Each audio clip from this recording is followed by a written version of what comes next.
Hey, I'm good. Glad to have Connor back on the show. We had a really good get together right before Christmas. I hope everybody had a good Christmas. Got some deep stuff to talk about today. I think one of the things that strikes me is what we're trying to do is we're trying to get information out there that happens on a day-to-day basis, and a lot of people will take information and run with it, and they don't have all the information. And so the hope is with Truth for Change and what we're trying to do here, bringing Connor on here, kind of looking from the left side, me kind of on the right side. I don't think either one of us will be extreme either way. Just kind of, we just want people to come into this with an open mind of, hey, I might not think the same way, but let me take the facts.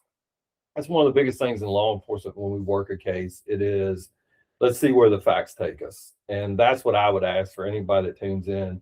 Glad to have Connor here to give his perspective on things. But let's follow the facts. And sometimes the facts aren't going to fall on the right. Sometimes the facts aren't going to fall on the left.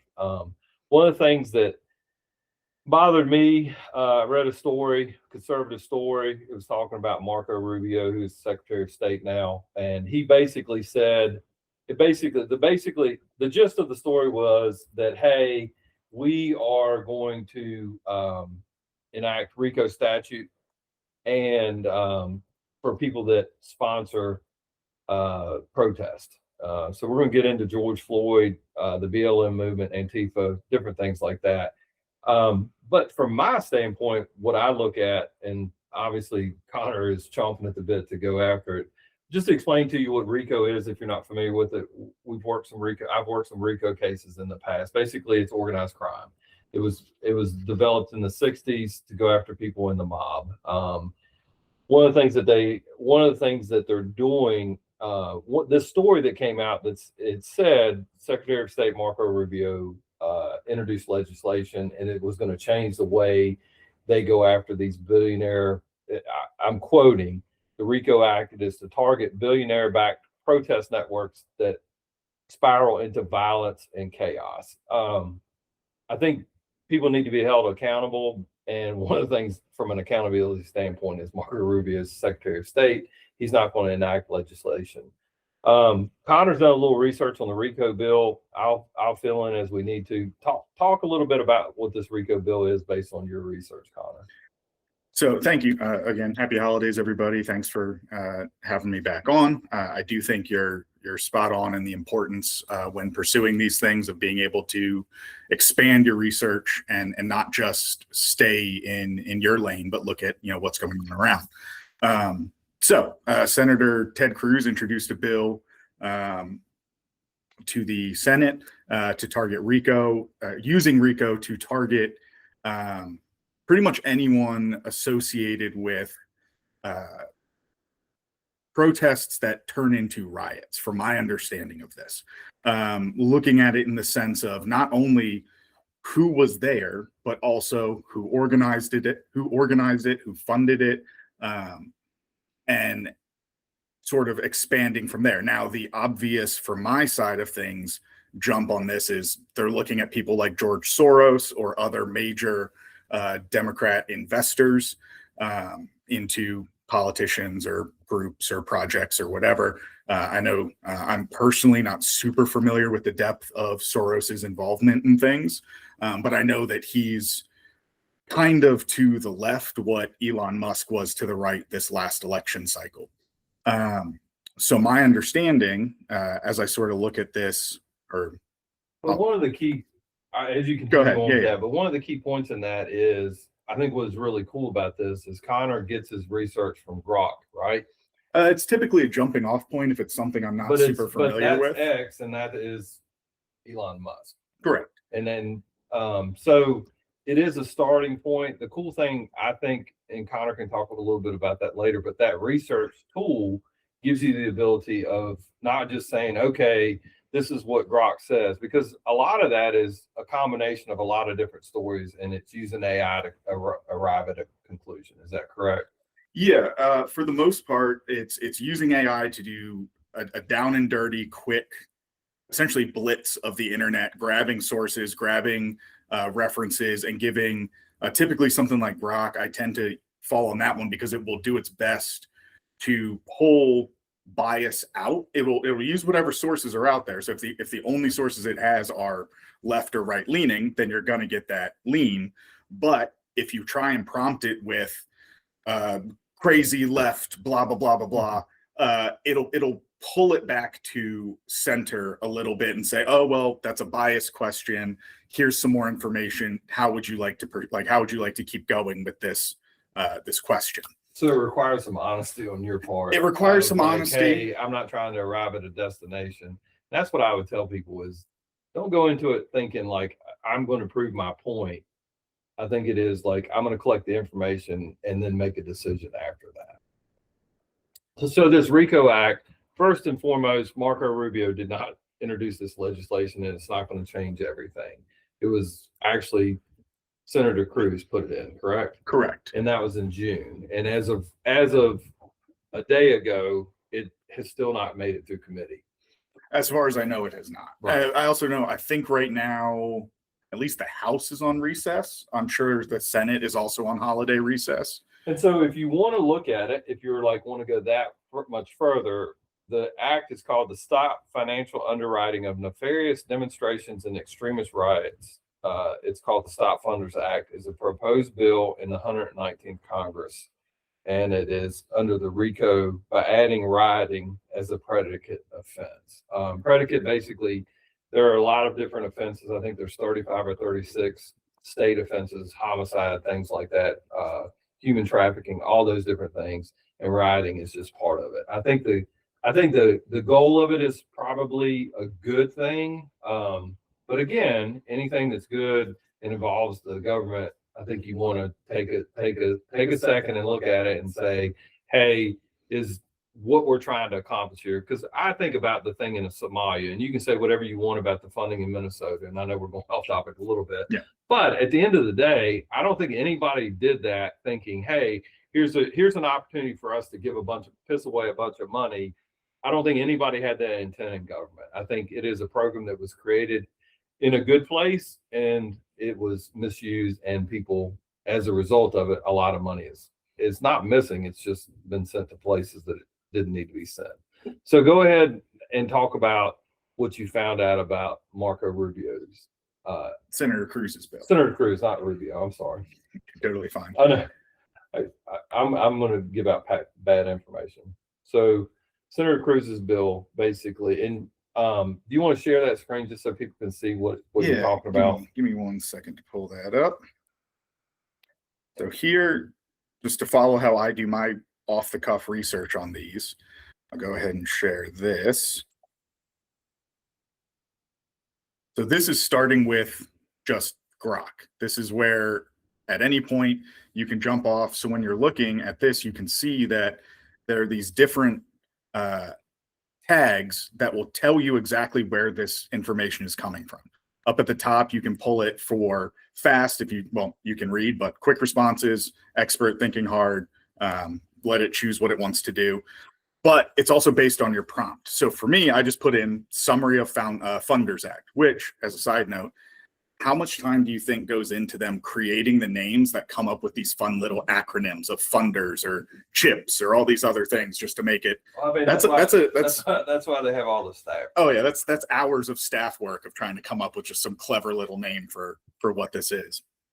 So, as you know, stop financial underwriting and nefarious demonstrations.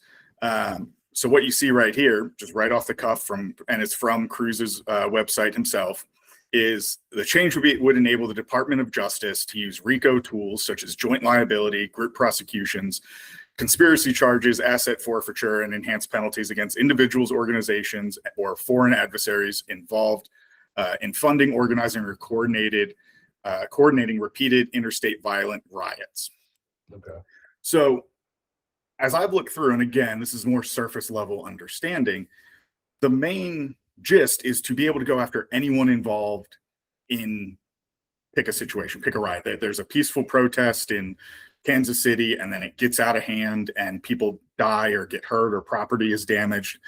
Using RICO under this bill would allow whoever organized that event, if it's whoever it may be, to be held liable to certain degrees. I'm sure there will be statutes and limitations and guidelines added to it, but not just the person who threw the rock through the window, but who coordinated the event, who funded the posters and the marketing and all that. Like, anyone associated with it could then be liable, especially if it's then found that those same individuals were presumably provoking more of a violent reaction out of these situations, and trying to instigate more of a response. So from your standpoint, what do you think when you hear that, and you hear that language? Does that make you think, oh, I think this is something that's needed? Or do you think, hey, this could be a problem? So I think off the top of my head, I feel like it's reactionary and not actually addressing the root of these situations, and it's focusing on a small percentage of the negative individuals associated with these. Okay. To me, it's a red flag off the cuff, and I would say the same thing if it was coming from the left or the right. It is too vague and too open-ended, and to me, it looks like it is something that will then be utilized to pull in anybody. It'll be,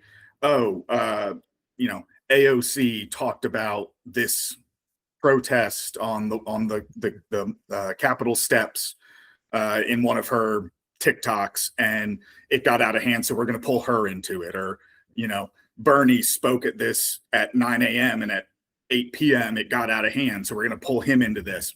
And it can go the other way too. It can be, Don Jr. was an investor in the company that helped promote whatever this event is. Let's pull him in. I think it opens a door that is not necessary to be open. I think there are other ways to go about this type of accountability. And right now, and I can fully admit that it's probably my personal bias in this moment, it comes across as an opportunity to expand the targeting of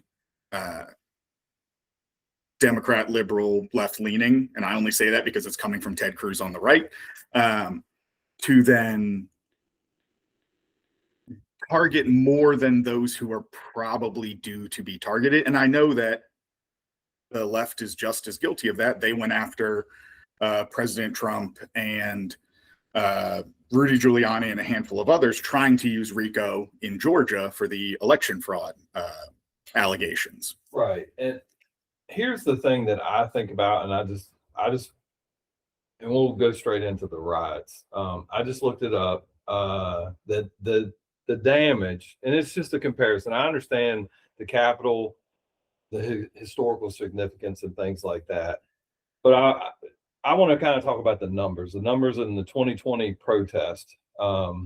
It said that which protest? The protest, the BLM movement, estimated cost of the 2020 George Floyd protest and associated, like damage costs, was $1 billion to $2 billion in insured losses from arson, vandalism.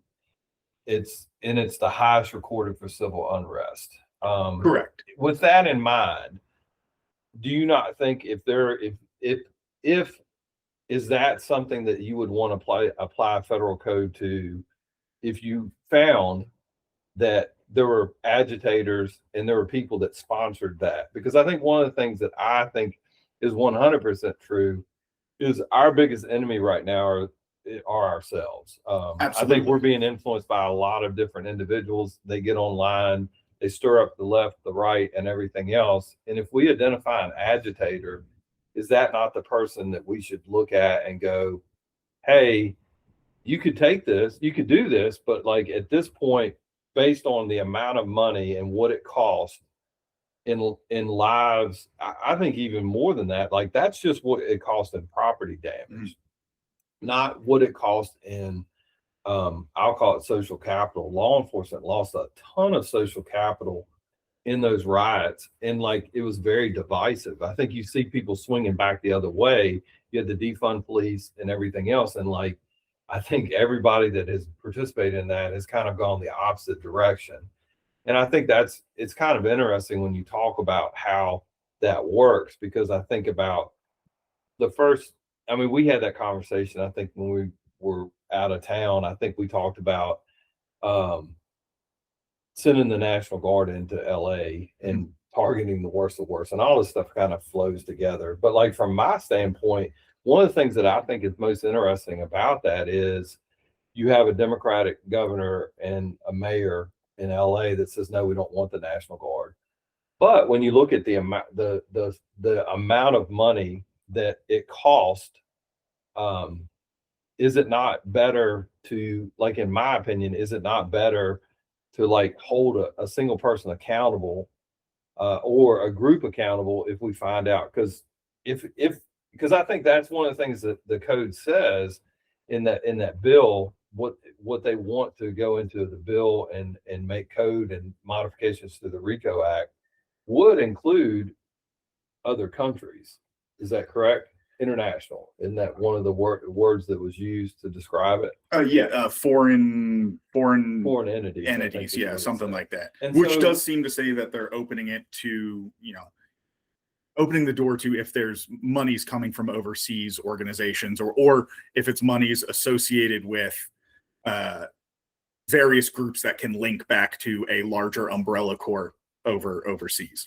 And I think you are right in your viewpoint on the damage and how to go after that. But I think where RICO is the wrong way to go about it is that, from my understanding, and again, I fully admit that my understanding of RICO is a couple headlines and pretty much mob movies, Goodfellas and whatnot. right.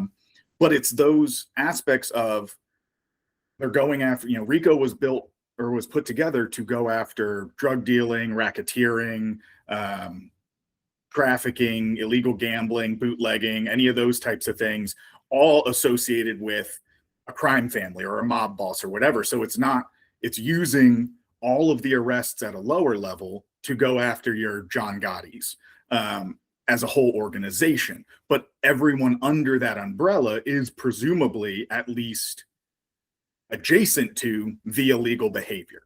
So RICO as a whole, from my understanding, was established to use a few individuals' criminal charges to go after an entire criminal organization. Where I think that then does not apply in this situation is once you start to tie in, I was a psych major, I have a degree in psychology, nothing fancy, just a bachelor's. But one of the things we studied was groupthink. And this essentially recognition that humans, at the end of the day, are a bunch of dumb sheep when they get in a group. And so when you look at a riot or one of these Black Lives Movement peaceful protests that got out of hand, it wasn't an organized crime mafioso agenda. It was a couple people took an opportunity to take advantage of a situation for their own personal gain, and it snowballed from there. It wasn't really an organized violence. It wasn't really for the most part, I'm sure there were instances where what if you found out, what if from your standpoint, if you find out, because that's what RICO is gives you the opportunities to, because let's use the sheep comparison. I say the people that are out there with their heart in the right place after George Floyd saying, like, I don't want this in my community. I want law enforcement to be better. I want all these different things. But then you have agitators that are getting paid to go out there and stir people up, shepherding the sheep to a violent event. Here's a couple numbers. You can say with them as you wish. The 2020 George Floyd protests show over 14,000 arrested nationwide. Most of those arrests were for local and state curfew violations, failure to disperse, or low-level offenses. But they did $1 million worth of damage, correct? I'll take your word for it on that. Well, that's according to Grok. Okay. All right. January 6th riots involved anywhere from 1,500 to 1,600 federal charges and arrests. And those were probably, I would say most of them, the federal charges were felonies. And so, like, from my standpoint, is that disproportionate because you had federal buildings in Portland that were attacked, correct? During BLM. And it doesn't appear that the federal government spent a lot of time going after the people that were involved in those arrests. And to me, what this is, and it's just my opinion, on the right side, this bill is to address that gap. I don't, like, from my standpoint, I don't think people that are out there that are peacefully protesting, and I think that's the other thing, is like, we have to be honest. Like, when people are throwing bottles and they're burning stuff, it's not peaceful.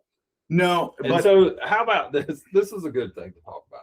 So what, in your opinion, from the left side of things, what is defined as a peaceful protest? So you're absolutely right that throwing a bottle, breaking a window, that type of stuff is not by definition peaceful. Now, I also don't think throwing a bottle, getting in a fist fight, breaking a window warrants the National Guard or declaring it a violent protest. Okay. Now, for me, that differentiating factor to a degree is like stuff that you might see at the end of a Washington-Dallas Cowboys game in a parking lot. Right. It's not a violent protest. It's drunk idiots or emotional people getting worked up, getting out of pocket, essentially. And so, using that comparison sort of BLM, LA, and Jan 6th, once you start to look at, like, were there violent protests for Black Lives Matter? Absolutely. There were numerous. I think Ferguson was part of it, some stuff in Portland. Ferguson may be separate. Could be mixing up my events in that time frame. But the point being, yes, there were. But if you also look, according to Time and USA Today and about 93% of BLM movement of BLM protests were peaceful, no incidents at all. Of that, there were 2,400 locations that reported peaceful protests, while fewer than 220 reported violent demonstrations. This is coming from Time magazine. And they defined that violence as acts of targeting other individuals, property, businesses, other rioting groups, or armed actors. Okay. So that's kind of an expansive criteria for it to be deemed violent. Now, that's not condoning the actions, but it is also, to me, it's important to cast the right optic on it, where BLM protests were statistically not violent at all. 93%, nothing happened. 7% bad, and let's talk about that. But let's acknowledge that 93% were totally fine.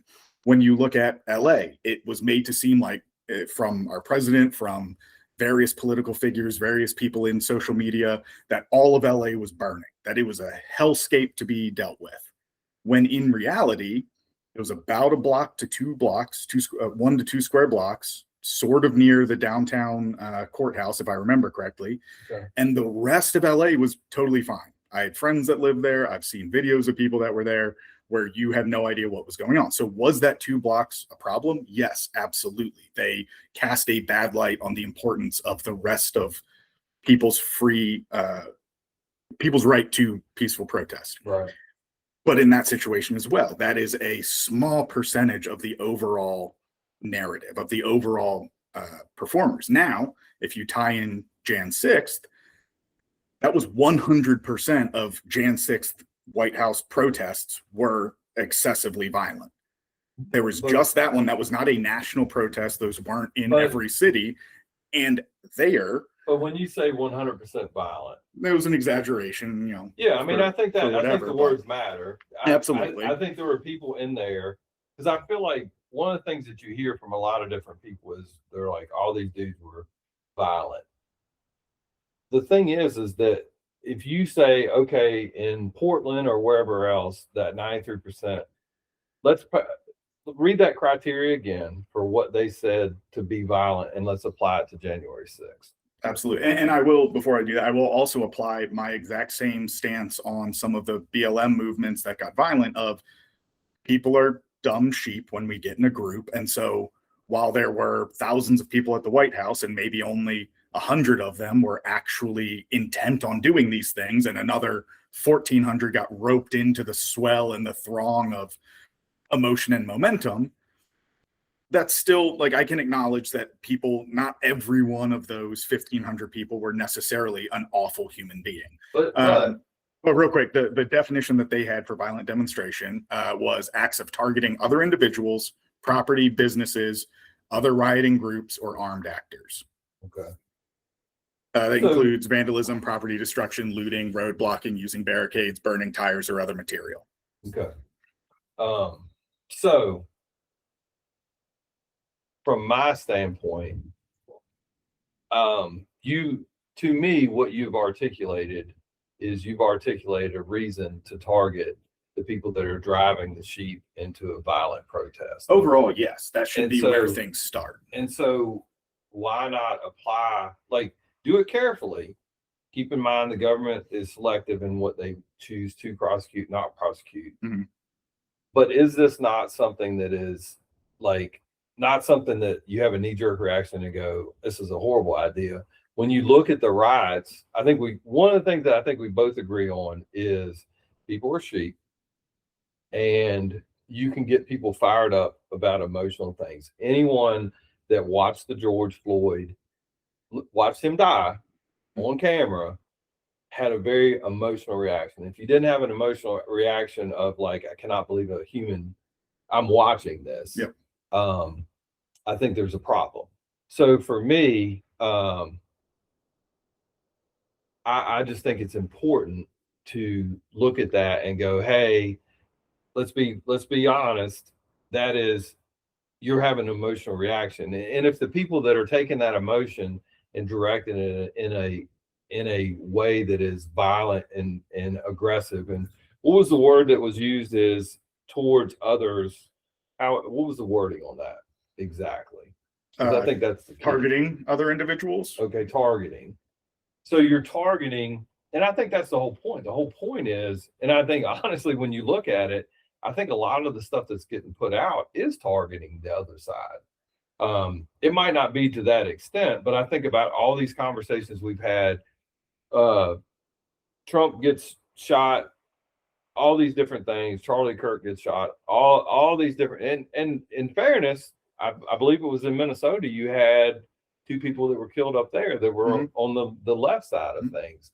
And so there has to be, to me, there has to be some accountability, because you can't have, it's one thing to have a peaceful protest. It's another thing entirely different, in my opinion, when you take that violent protest.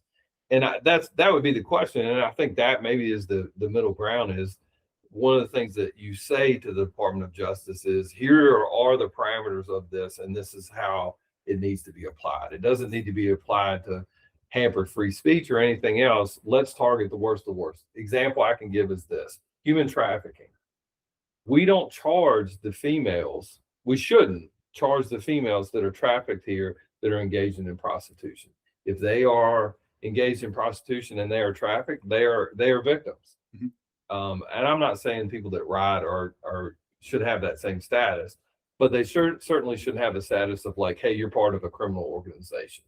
Correct. I think you target the people that are getting everyone stirred up and directing them to commit the acts of violence that you towards individuals or targeting of individuals. And that's where, to kind of go back, that's where I don't think RICO applies to this situation, is that RICO's foundation was around a criminal organization, and how do we go after a bunch of people that were intentionally participating in these activities willingly from start to finish, going into it knowing exactly what they were getting into. When you look at people trying to be a made man or whatever it may be, RICO, the people associated in a RICO bust are all willing participants in that. Now, to then tie that to, for instance, a Black Lives Matter protest, if we have street cameras and documentation and everything, and we can look and say, oh, it was peaceful up until this point when that dude in the purple jacket and white baseball cap threw a brick through a window and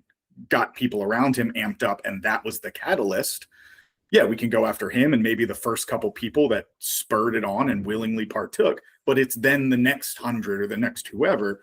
And that's where, to me, RICO doesn't necessarily, I'm sure there are parameters where it could, but overall, I don't think it necessarily applies, because the people who went to the protest went for a peaceful protest. They, for the most part, I'm speaking generalities, but people are also advantageous when they can be. But for the most part, people went because they were protesting something that they disagreed with. did people take it as an opportunity to then have some gain or break something? Or yeah, absolutely, it happens. But we look at it as they were not an entire criminal enterprise established for the act of doing criminal behavior. I agree. And I think the way that RICO statute needs to be applied is if the federal government, through a RICO investigation, they have the ability to open it under this statute, they have to have other things that are predicate offenses. It's 2 or more.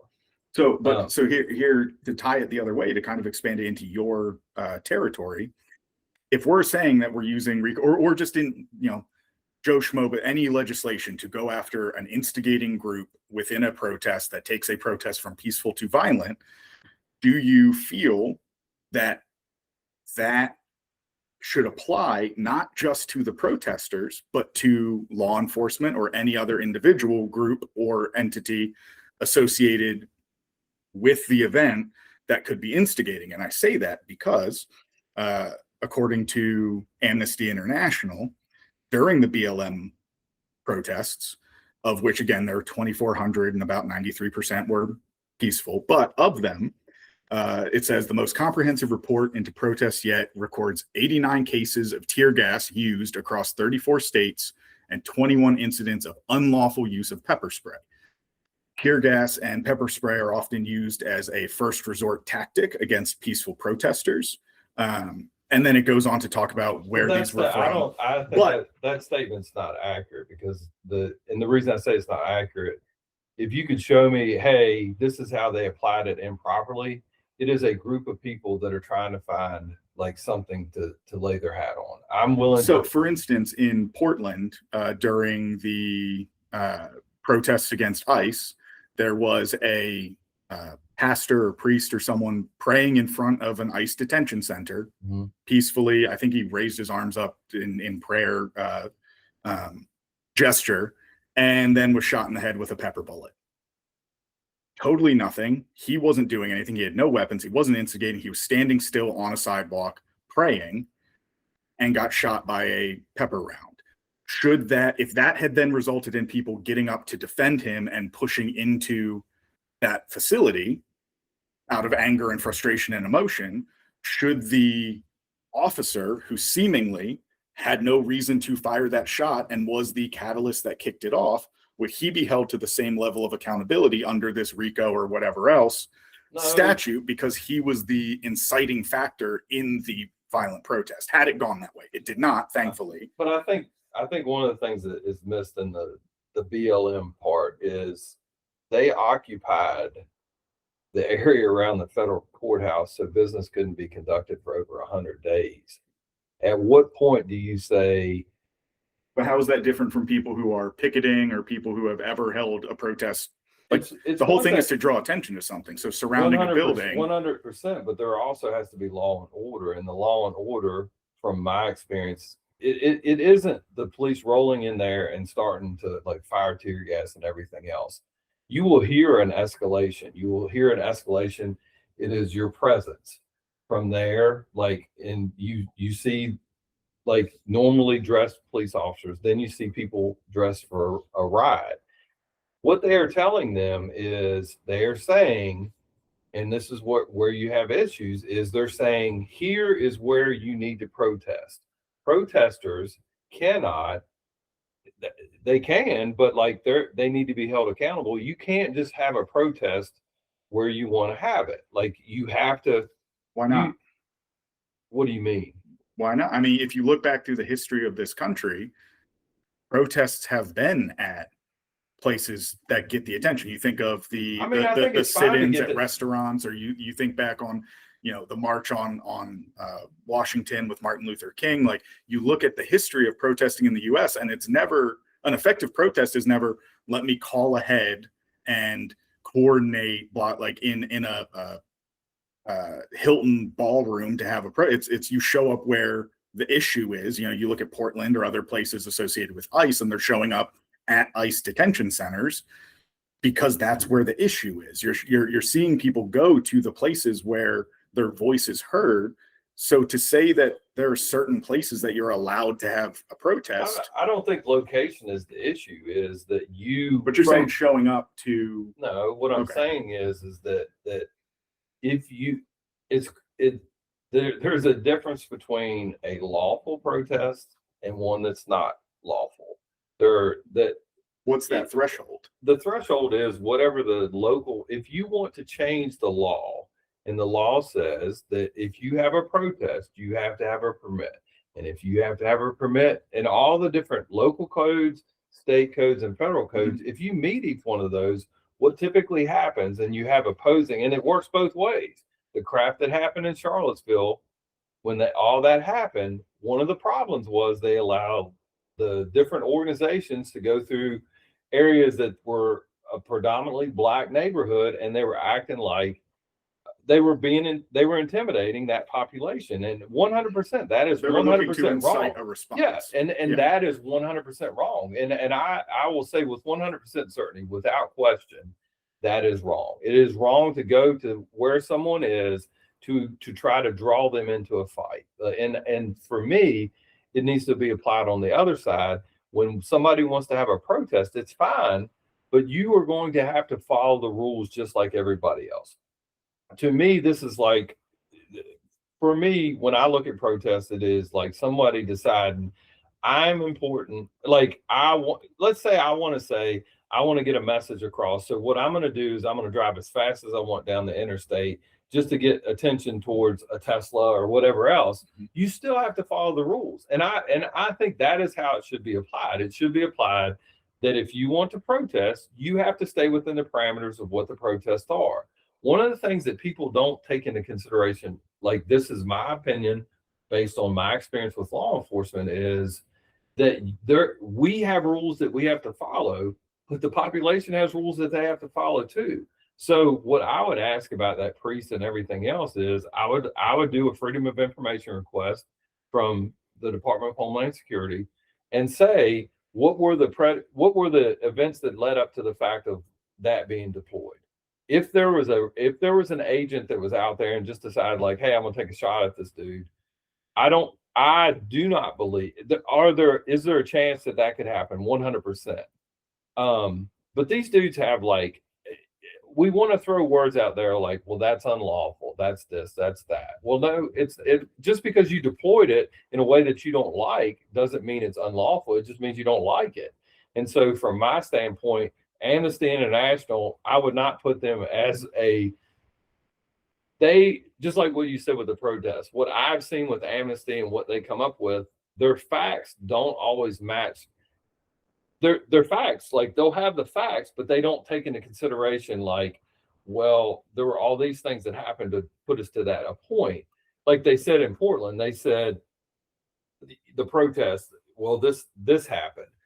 There still has to, in order for us to exist in a peaceful population, you cannot have like lawlessness. And when I say lawlessness is if you have a protest, you have to follow the rules for a protest. I'm not saying you don't have the right to go there and say what you want to say and do what you want to do. What I'm saying is when you get to the point of where you're occupying an area that is not your own and it's affecting other people, that's the whole point of our country. Our country is a democracy. It's the majority.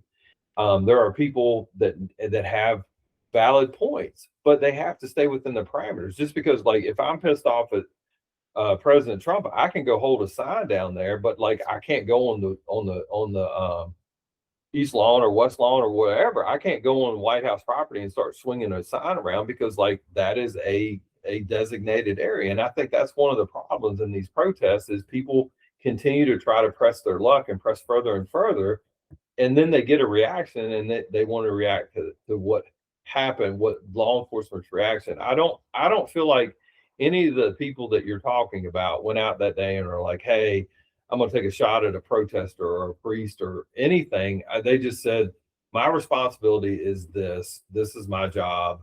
I have to follow these rules in order to engage these protesters. They are not following the rules, which has resulted in an escalation. Portland during BLM was an example of like, there was lawlessness. I mean, they occupied, I think it happened in Atlanta too. They just let people just do what they wanted to do. And at some point, I think that's one of the problems with our country at this point is you give and you give and you give people the opportunity to express themselves. And at some point, the rest of the population is like, okay, that's enough. We've got to get back to business. And I think that is my opinion based on my experience with law enforcement, and the rules that we have to follow. So, and I do think it's important. I don't necessarily disagree that there are, guidelines and parameters that are in place for protesting. I would obviously disagree and push back a little bit on the nature of how one goes about protesting. I think throughout the history of not just the US, but anywhere, a key factor of successful protests for change are getting peacefully in people's way, being on a street, picketing on a street in front of the White House or in front of an ICE detention center or in front of whatever the institute may be, being seen, being heard, being organized. And again, as long as we remain peaceful. Now, if you want to go back and say, oh, well, you guys were loitering, so we're going to hit you all with a $25 loitering ticket or whatever that may be. But going to, blocking a sidewalk or being positioned in front of the location that you are protesting is part of what drawing attention to your cause is. And there are ways to go about it. There are ways to still be respectful and still be understanding of not pushing that threshold into violence. And for the vast majority, again, 93% of BLM, you look at the No Kings protests and it was minus LA, I think. All of the rest of them were generally peaceful. And I say generally only to cover my own butt because I don't know the specific data on it, but I think the vast majority of them were perfectly. You look at Chicago, you look at DC, Atlanta, New York, Philadelphia, Boston, Baltimore, like they were in every major city. Nothing happened, minus LA. And LA was contained to a couple block radius. You're talking about BLM, but we're talking about 14,000 people, 14 to 17,000 people that were arrested for jumping to Jan 6th. No, 14,000. Only 1,500 got arrested in January 6th, and most of them were federal. Oh, sorry. 14,000 arrests for people got BLM. arrested Gotcha. During BLM, and they didn't get arrested because they weren't. That's the whole problem with riots, in my opinion. My opinion is, and this is from personal experience with dealing one during BLM in a neighboring jurisdiction. The person that was involved in that was from out of the area, the agitator that stirred all that up. Who should be held accountable. Yeah, and they burned police cars, they flipped police cars, they did all kinds of things, they destroyed property.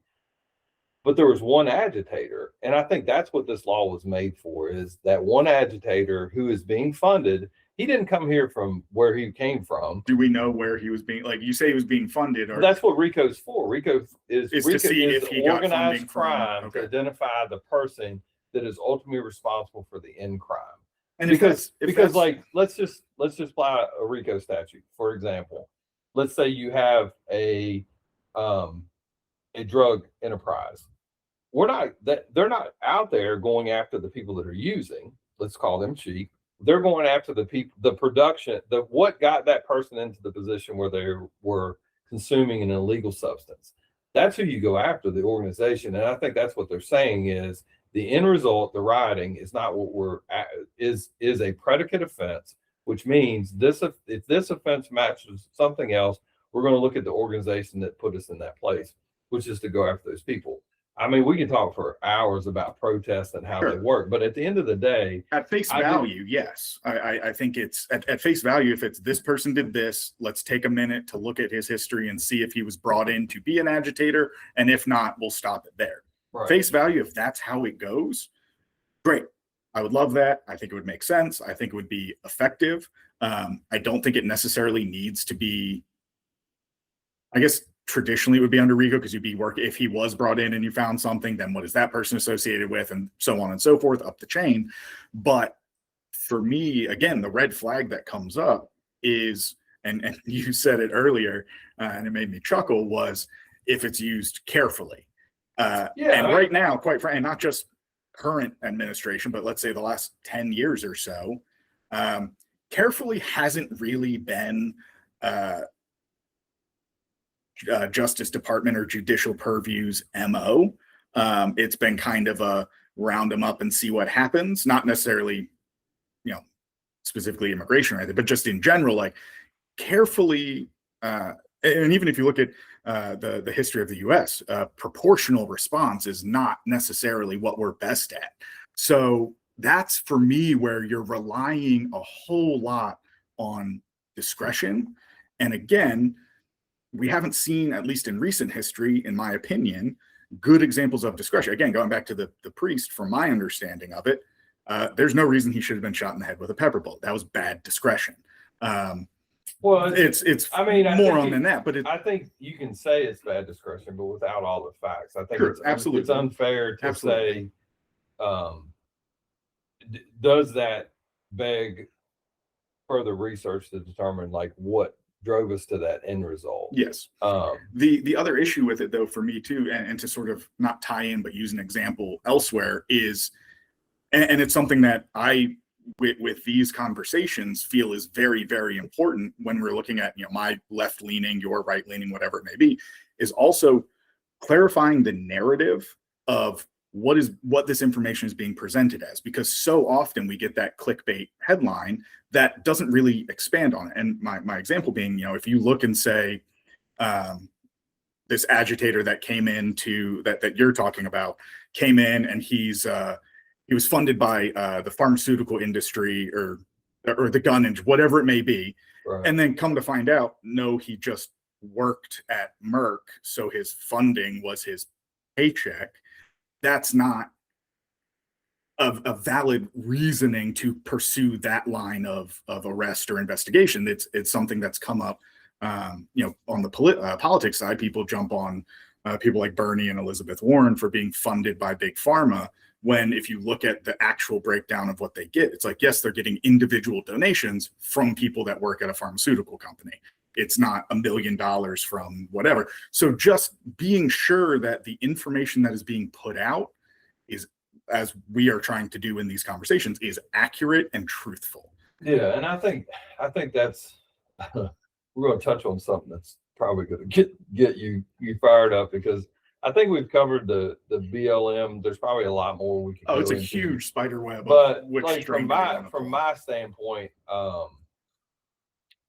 I think that there is. So one of the things that I think is really cool about our country is you have three distinct parts of government. You got the judicial branch, you got the executive branch, and then you have the legislative branch. The legislative allegedly. branch. Yeah.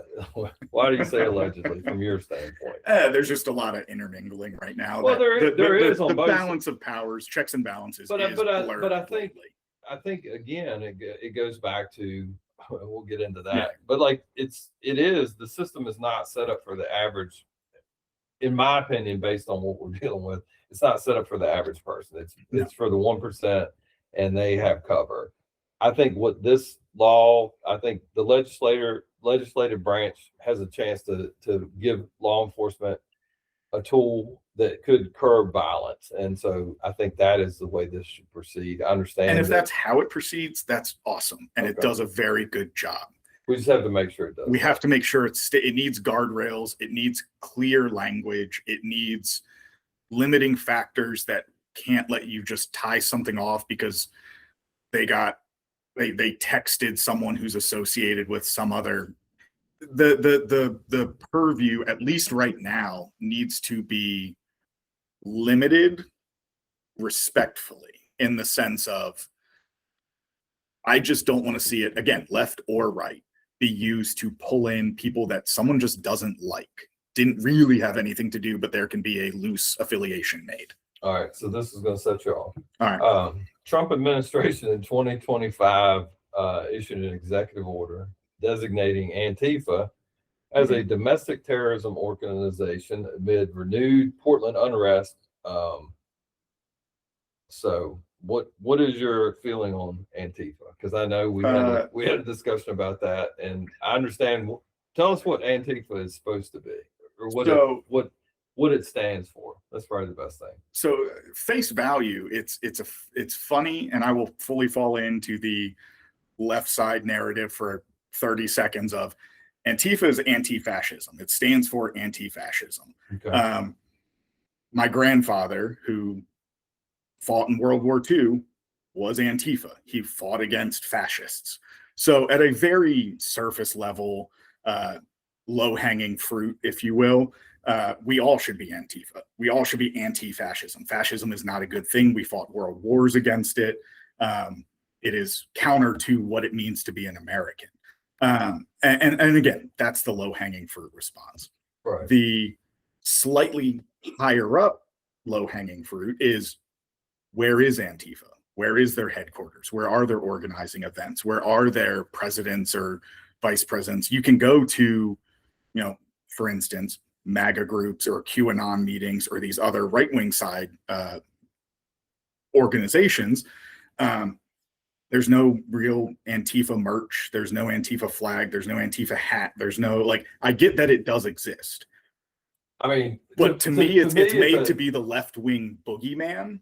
I mean, I think it's a liberalism. Yeah, but I think it's been used to be almost a covert actor, members of Antifa, a covert organized group of actors that are inciting a lot of violence. And I won't in any way say that that's not true. My understanding again of Antifa as a whole is probably more limited than it should be, because I think, unfortunately, the term gets thrown around too much, that it has devalued or blurred. So from my perspective, seeing President Trump or anyone in the more extreme conservative side of politics talking about protests or this, Antifa is just that thing that gets included. It's when he would give his campaigns, and it's, Harris is a fascist, socialist, communist, whatever. First off, those, you can't be all of those things. They're individual ideologies. I don't know. To me, I think fascist is, and I can't ever say it right, so my wife will get on me with my pronunciations, but I think that is applied more towards the right. And I think that we on the right use the term of a communist very, very loosely, and I think it's not a fair thing. It's not fair. It's an unfair utilization of a word. I think there are a lot of the people that and we're going to take a little detour, because I know a lot of people talk about the socialist mayor in New York and everything, and I think, give us a soft approach to what socialism, the Bernie Sanders socialism that scares the right to death. What is the purpose of social programs? And in light of everything that goes on in Minnesota, where social programs are abused, talk about when you think about socialism, because I feel like when we talked last time, you talked about growing up in a single parent home and programs and different things, and using every bit of the small resources you had to help the betterment of society. Yeah. And I think that's the soft socialism. But again, how does that apply day to day? Because I don't, from my standpoint, I think I think it's very unfair when people say all Muslims believe that they should take over the world and all this other stuff. I've met some really good Muslim people, and I don't think that all of them feel like that. I think that's a fringe element. Absolutely. I think you can take things in the Quran out of context and make them into this bloodthirsty people. You can take things out of the Bible. Take things out of the Bible. We had the Crusades. I mean, that was a very bloody time. I think the bottom line on any of it is, anyone that uses religion as an excuse to go out and harm other people instead of using because both, and from my understanding of Islam and also of Christianity, both of them is about love and doing better for mankind. Well, and I think to take that even a step back is, anytime you use a term as a generality for a massive group of people, whatever it may be, religious, political, anything, you're just setting yourself up for a fight. You're trying to instigate a fight, or an argument, I should say, because people can, not all Muslims are jihadists. Not all Christians are Westboro Baptist Church. Not all right wingers are fascists. Not all, no, that's not how it is applied. That's not how it should be applied. Now, you can come across people who are those things, and you can be specific to certain groups or certain, ISIS is a terrible example of jihadist Islam, if I understand it correctly. But the fact of the matter is they are not everyone. The worst of the worst are not indicative of everybody. Right. So for me, to go back to your question, when you look at socialism from a very surface level left-leaning or just surface level understanding and a simplified presentation of it, it's just helping those less fortunate. At the end of the day, like, socialism should not be the boogeyman that it is perceived to be, because on paper, and that's the thing, is on paper, a lot of things look great, but that doesn't mean they are in execution. So socialism, to me, to my understanding, is you can't have, I can't afford school lunch as a second grader. It's provided to me. So I don't go hungry. I can't afford healthcare because I'm either homeless or I'm whatever, just poor. I should still be able to go to the doctor and be seen and taken care of. I shouldn't have to suffer in pain because I can't afford hundreds of dollars a month in healthcare. Right. To me, it's a general social or social obligation to love thy neighbor, to steal the Christian term or a Christian saying. And it's this approach. Now, has it been manipulated and abused and exploited and defrauded? And we can absolutely go down that entire rabbit hole of all the ways it's been broken or manipulated. Absolutely, 100%. But the concept is a pure concept. Of helping your fellow man, just because of the government entities that are supposed to participate in it and see it out, and make it work, just because they failed at it. Well, doesn't mean it's failed any more than, like, the right wants to look at it from my standpoint as free enterprise. We need to have less regulations, and I don't think that's worked out real well when you look at how disproportionate. When we think about our economy and everything else, I think part of the problem is that there is no competition. We talked about that last time. There's no competition. You've got 4 airlines, all majority owned, according to what I've read, majority owned by a single individual. He's going to the races and betting on his own. Regardless of what horse wins, he's a winner. And I think that's a problem. And I think there's got to be a balance. Because I feel like right now the government is not a good official. It's not a good referee, and on both sides, the socialism side of it, like the execution of delivery of services, is not good. But the flip side of it is telling the 1% that are operating the majority of the successful corporations, small businesses aren't doing what they used to. Farmers aren't doing what they used to, and so we're the regulations and everything else. It's just. To me, I think the frustration is because the general population looks at it and says, I'm not being represented by this government. And so I think there is a draw, either the socialist side of it, of like, hey, maybe this will work. Maybe if we have less regulation. I think one of the things that is interesting, and it'll probably get a lot of people upset, but just talk through, and I hate to put you on the spot, but I'll talk for a little bit, so it'll give you time to go. Talk a little bit. I know we had a conversation before about I'm trying to think of the exact way you worded it, but basically it is, if you started taxing a certain percentage of people, what would that do? Just talk about that. I think we've had these conversations about and I'll start talking. You think about that. What I'm going to talk about is I'm going to talk about the tariffs and how that's supposed to make us competitive again, Well, and so hold everything on. else. Before you completely move off the socialism. Go ahead with just real quick. I think what has been lost in modern times, in our current day and age, is that socialism and capitalism are being put on the same pedestal, and that's not the application that they're being attempting to be utilized in. Capitalism, in terms of personal growth and profits and what America was built on, capitalism is capitalism. We're never going to get away from that.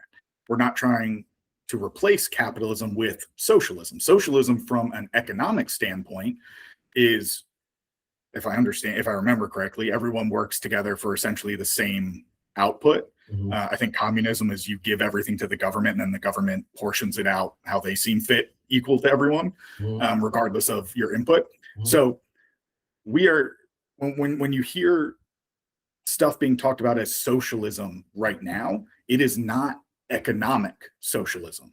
It is policy, social socialism, social policy, in the sense of it's healthcare. That's not capitalism. It's food, not capitalism. It's school, education. These aren't capitalistic things. These are societal needs that are being pushed to be socialized, so to speak. This sense of everyone should have healthcare, everyone should have access to food and an education and a roof over their heads to the best of one's ability. It's taking care of your community from utilizing the resources the community has, but it's not replacing capitalism with economic socialism. It's individual socialism. So it's kind of like a blend of, what your view of the way socialism should work is the blend between like a successful social programs, but with capitalism. But a successful capitalist should help his neighborhood. Okay. Which then, yeah. So sorry to interrupt. No, I thought that was a really good discussion when you talk about, like, from a financial standpoint, when we think about like the 1% of the population that owns over half of the wealth. I think it's more than that. Oh yeah. Yeah. But with that in mind, and so I never understood why the stock market could be so good and everybody else can be like barely surviving to put food on the table, afford health care and everything else. And then I came to the realization of most of the stockholders are the upper 1%. Yeah. And so they just, the stock market gets bigger and bigger and bigger. Their money gets bigger and bigger and bigger. And there's nothing that it is almost to the point where competition is non-existent, because you can't get a foothold between the regulations, government regulations on the smaller entities, and also the big entities being so big. And I would think as a country, we'd look at like all the failures, the banking failures and everything else. What was the insurance company? Enron. Was it? No, Enron was energy. Enron was energy. But you had like Merrill Lynch or one of the, and all those failed, and they failed because there was no competition, and we're at the same point. A lot of it was no regulation. I mean, you look at the housing crisis of 2008. That was what is that? But that was to fail or whatever. To me, that was a socialist thought process of everyone should have a home and everything else, and it just was executed poorly by the federal government. And I think anytime that you have regulators crossing over to the side that they're regulating, there's no real regulations. I think about what we do in different entity, and I think, just talk about it from my standpoint on some of the stuff that I do.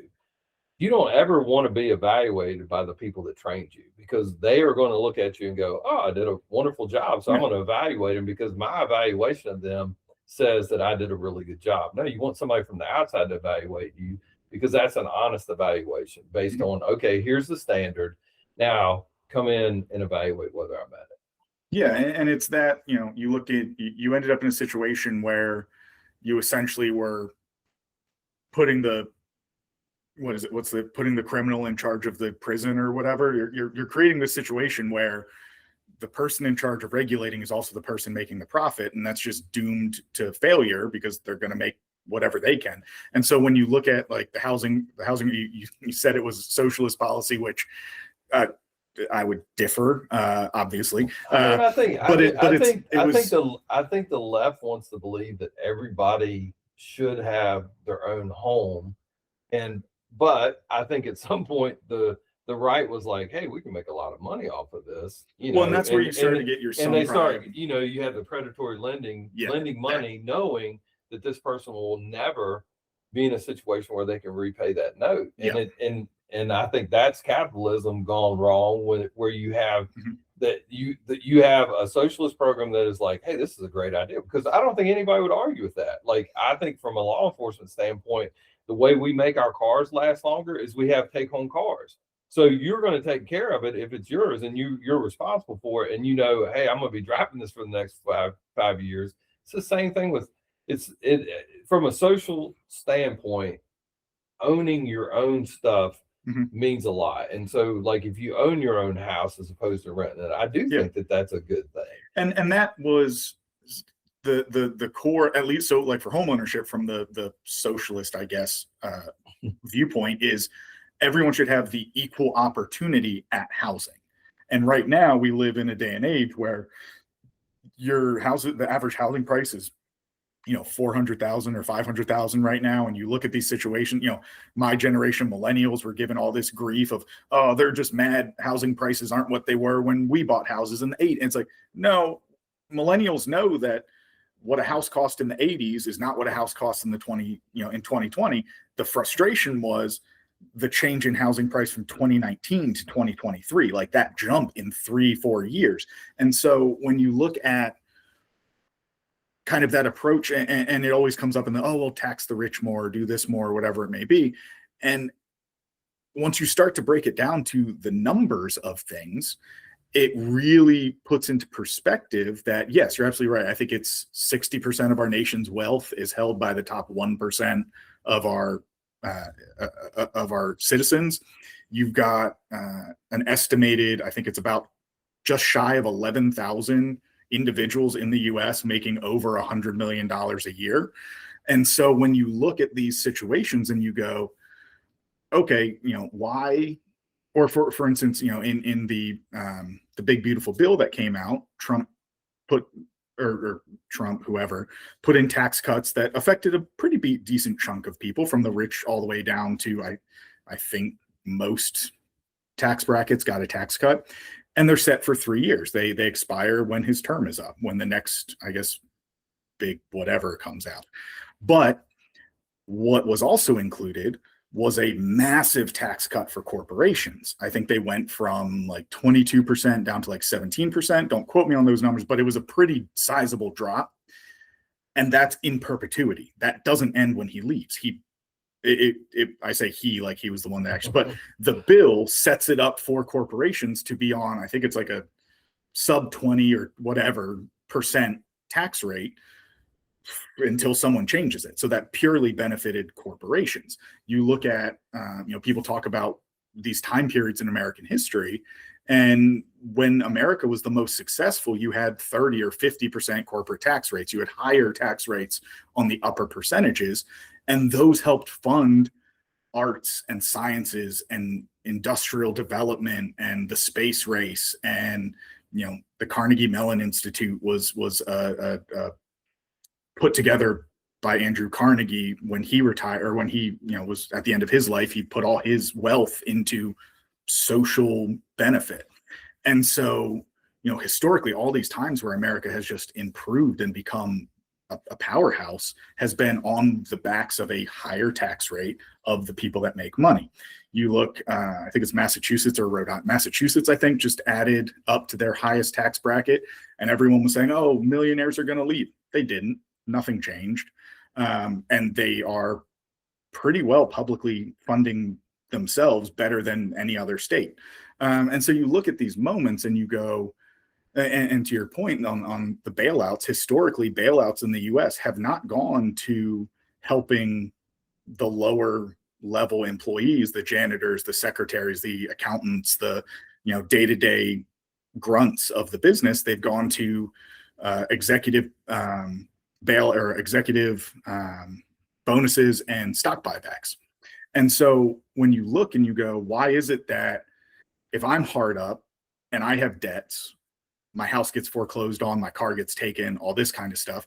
But if it's a corporation, they get bailed out. And meanwhile, they may have also laid off half of their lower level staff that might include me. The reason I am losing my house and my car might be because the company I worked for made a gamble and lost.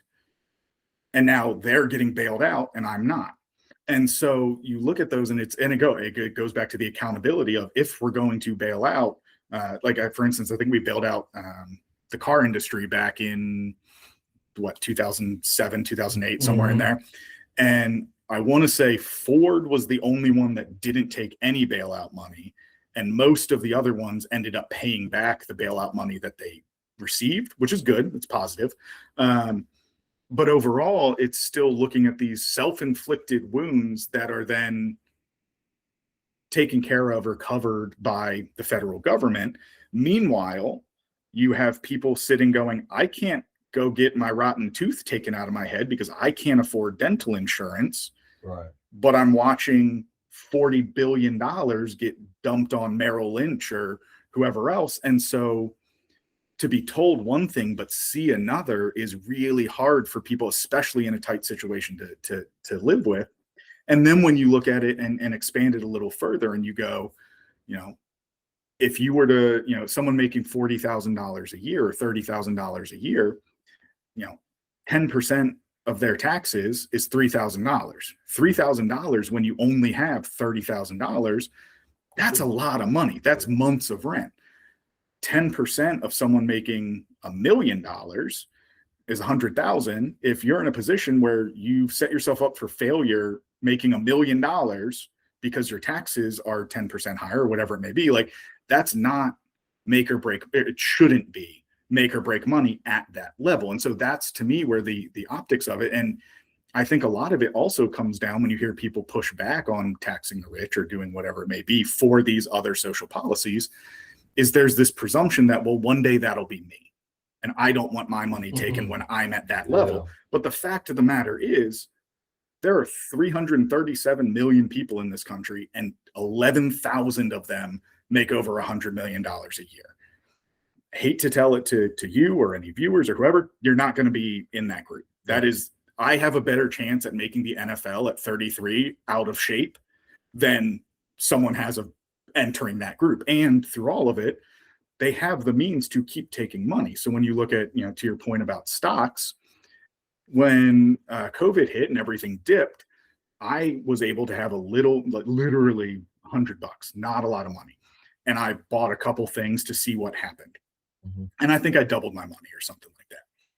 But what I realized in that moment was the saying of, you have to have money to make money. When Ford stock dropped from $12 a share to, I think, like $4 or $5 a share right at the beginning of COVID, mm-hmm. If I had $1 million in my bank to buy at $4, and now that it's back up to 12 or so, I would have tripled my money. Right. You have to have the capital to then make more money. And that's why that money stays up top, because they already have it. The other saying is the first million is the hardest to make, because there are so many roadblocks in getting to it for your average person. And I think that's, to kind of wrap up a whole bunch of things in this little rant, it's where the American dream has gone wrong. The American dream has been bastardized to be, oh, I want to be a billionaire. No, that never was and never has been the American dream. The American dream is, I want to have a family I can support. I want to have a house that I can come home to, a car that works, and a little bit of expendable income to get a new TV when I need it, to not have to worry about the water heater breaking or the fridge going out. The American dream is living a comfortable life with people you love and friends that you care about, not being a millionaire. And it's been manipulated into that over years and years and years. But the truth of, like, when you think of that idealistic, wife at home and two cars, like the 1950s or whatever version, that dude wasn't making $1 million. He just had a livable wage, and that's what's gone. Yeah. And the thing that I look at is the numbers, according to Grog, are the top 10% combined own 93% of the share of total stock market wealth, equities, and mutual funds. Does it tell you what those parameters are? Like, is that the top 10% is people making over? I'm looking. Anyway, while you're looking for that, you're much better at researching. But the bottom line is the top 1%. So this is just to give you an idea of something that you talked about. The top 1% now owns 54% of the wealth in stocks. That is up from 40% in 2002, and I would say it's going up faster. It's going up considerably. And so, at the end of the day, I always think about athletes, and I understand athletes, the amount of money they get paid. But I mean, you look at the toll it takes on their bodies. But like when you have people that just don't know what to do with their money and they're just reinvesting it, that's how to me, that's a very simplified way of looking at it. But I mean, at the end of the day, there are a lot of people suffering. And financial illiteracy is one of the biggest stumbling blocks for everyone, myself included in this. There were things that I've had to teach myself in my 20s and 30s that looking back, I'm like, why was this not something we were taught? And maybe that was something that back in the day parents taught. But overall, like being able to understand what you're signing up for when you take on student loan debt or a housing payment or, right. APR, and realizing that that's essentially compounding over a year for oversimplification. Right. But it all circles back to financial illiteracy. Right. And it's a massive problem for anyone to get ahead. People who know how the market works have a leg up. And so the threshold for that 10% is estimated at about $210,000 a year individually, is the lower end of that 10% threshold. Okay. I mean, that's still a good living. Definitely. And again, we're going to have to wrap it up, but I mean, we didn't get to Venezuela and we didn't get to immigration. We should probably start with that next time. Yeah, we'll start with that next time. One of the things I will say is if we have a lot of different ways to get in touch with us. If there's stuff that you want us to look at and just talk about, and the goal for me, and I think Connor's the same way, is just open your brain up and get the facts on your own. I think the problem is very clear. The fact is there is definitely a clear separation between the upper part of society, whether it be government officials, corporations, things like that, and the people that are the workers at the bottom. And so I think everybody agrees the workers at the bottom, I think that explains a lot of what has happened. It's kind of my way of looking at it, I guess, is somewhat unique. And when I look at it, I think the people that voted for Donald Trump are people that are the workers for the most part. And they're going to be affected by a lot of the policy. Yeah, and so I think it does bear. There is to me, people need to look at it and say, hey, instead of the workers yelling at each other and saying like, your socialist product, that doesn't work. I don't want to give up anything. To the ones that are saying like, we need to have less regulations. We need to give, the hope that our government officials, owners of large corporations are going to look out for the workers. My only thing, and I'll wrap it up with this, is the workers need to stop yelling at each other, and they need to understand that like the people that are creating the pain that you're experiencing are well above your pay grade and the pay grade of the people that believe that the socialism, that particular mindset, taking care of your neighbor. And I think maybe that's a better way of saying socialism is like, take care